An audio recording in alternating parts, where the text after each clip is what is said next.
प्रणाम भक्तों, प्रणाम मित्रों। आज पूर्णमासी है तो आज सत्यनारायण भगवान की कथा होती है, लक्ष्मी नारायण की पूजा होती है। तो लक्ष्मी नारायण की पूजा का विशेष महत्व होते हुए भी सत्यनारायण कथा कही जाती है। उस कथा को मैं शार्ट में आपसे कह रही हूँ, सुनिए।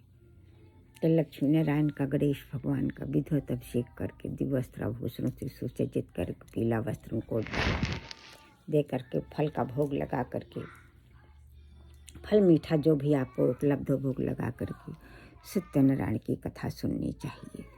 ना हो तो, अगर उपलब्ध ना हो तो अपने घर में ही कह लो, अपने घर में ही सत्यनारायण की कहाँ किताब लेकर के पढ़ लो, उसका बड़ा फल है।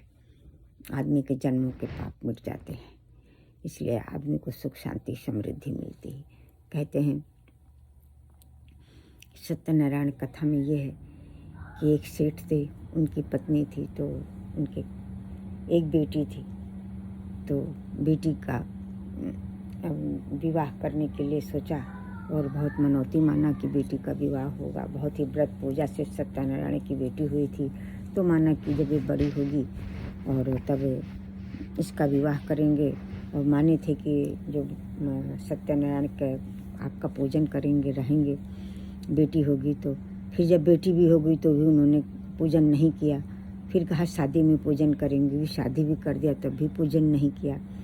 तो भगवान नाराज हो गए।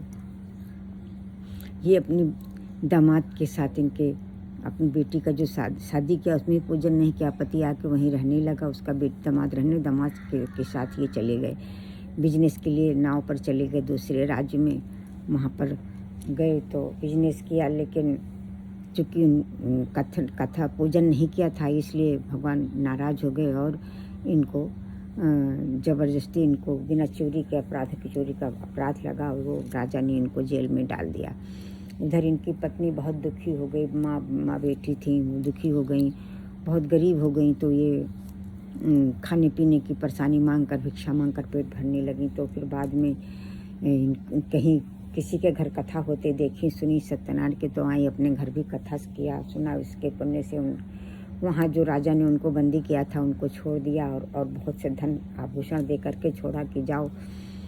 तो वो आए यहाँ पर रास्ते में, फिर इनके पास नौका में बहुत सा धन था, घर जाने लगे। तो फिर भगवान ने इनकी परीक्षा लिया, उनसे धन मांगने आए ब्राह्मण के रूप में, तो भी इन्होंने नहीं दिया और कह दिया कि उनके नाव में तो धन नहीं है, उनके नाव में तो सिर्फ लता पात्रा है।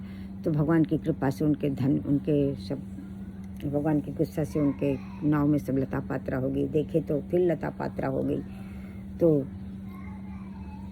बहुत परेशान हुए, दुखी हुए। तो उनके दामाद बोले कि आपने ब्राह्मण से जो कह दिया कि लता पात्रा, इसी लज्जा के उनसे माफ़ी मांगो तो क्षमा हो जाए। उनको खोज करके लोग माफ़ी मांगे, भगवान प्रसन्न हो गए। भगवान तो जरा सी भक्ति से प्रसन्न होते हैं। प्रसन्न हो गई, उनकी नाव फिर जैसी थी वैसी हो गई, धन संपदा से भर गई। वो घर पहुँचे, अपने गांव पहुँचे। वहाँ पर लोगों ने जाके इनसे कह दिया कि आपके पति और दामाद आ गए। तो ये दोनों माँ बेटी कथा सुन रही थी, इन्होंने प्रसाद नहीं ग्रहण किया।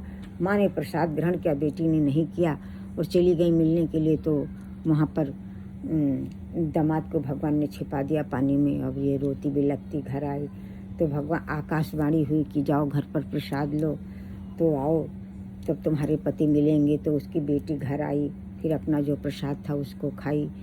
तो फिर गई तो उसके पति साक्षात पानी से निकल के आगे मिल गए। सब लोग सत्यनारायण भगवान की जय, आके घर पे आनंद से रहने लगे। जय सत्यनारायण भगवान, जय लक्ष्मी नारायण, जय राधे कृष्ण, जय गणेश भगवान।